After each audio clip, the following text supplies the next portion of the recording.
Southern California, your new neighbors may still be coming. The Supreme Court rejected the state's challenge to reduce its prison population by more than 40,000 over 2 years.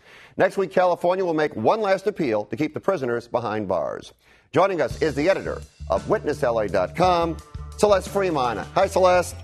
Hi, Fred. It's funny here. Prison conditions are so bad, federal judges don't think they're good enough for the prisoners, so they want to let them out. Is that crazy?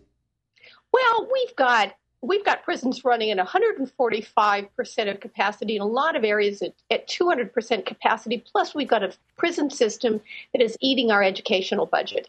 And something needs to change. And frankly, the state legislature has been hideous on this. They're all terrified to look weak on crime. So they have done pretty much zero. So the three-judge panel has said, look, we've given you guys a bunch of years to figure this out.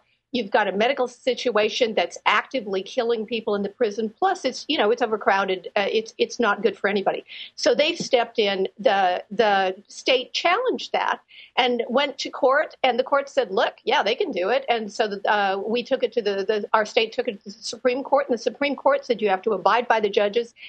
But here's the thing.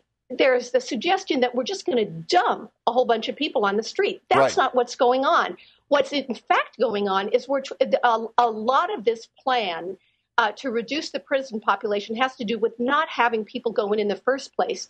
That really their infractions could be handled a different way. For example, 74,000 people last year in the 08-09 year went to prison on technical violations of parole. They didn't commit crimes. Wait a minute, Celeste, hold on. 74,000. Hold on. 74,000 people went to prison. I know, I'm ranting. No.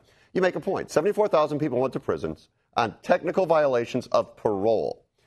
They did not commit a new crime. They violated their parole. But you've already committed, Celeste, you've already committed a crime. If you're not responsible enough to fulfill the obligations of parole, do we want you walking around the streets?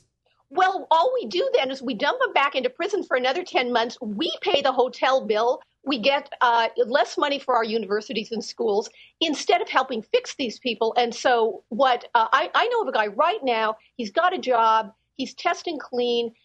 He was in the wrong neighborhood, which is a technical violation of his parole, visiting the mother of his children. He got picked up for it. His parole officer gets it because he says, you've been doing great.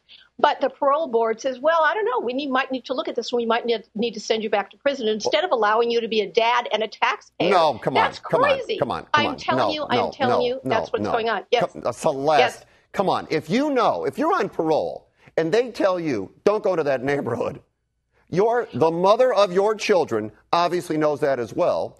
Can't you bring them to you? You're not supposed to be there, and you just went there. Let me give you an alternative. In Hawaii, they've got a program instituted by a judge who was sick of this whole merry-go-round where, like in California, we have a 71% recidivism rate. So he instituted something that he said, look, you violate parole, no argument. There's going to be a consequence. You'll go to prison or jail for 2 weeks. And everyone, but we're not going to send you back to prison. Everybody thought, oh, well, this is going to be huge violations of parole. Violations of parole plummeted because people went, okay, he said it's going to be completely fair. This is what's going to happen. We need something like that. We need to incarcerate intelligently, not do what we're doing now. So, all right, so we agree that if you break the law, there should be a consequence to it. Absolutely. All right. We're a country of laws. We need that. But we don't need the kind of system we've got that it's broken. It's not working for inmates. It's not working for our educational system. It's not working for anybody. It's not working for public safety. All right. So we have 20 seconds left. Okay. Bottom line, 20 seconds. If the prisoners are released, it's bad for L.A. County. 20 seconds, yes or no? If prisoners are released, we need to make sure that we have adequate oversight, number one. Number two is that they're helped with reentry so they don't go back. All right. And if we can do that, I think we'll have a better situation. All right. Celeste, well done. Yeah. Great talking to you. We'll talk to you again soon. Great. Thanks, Fred.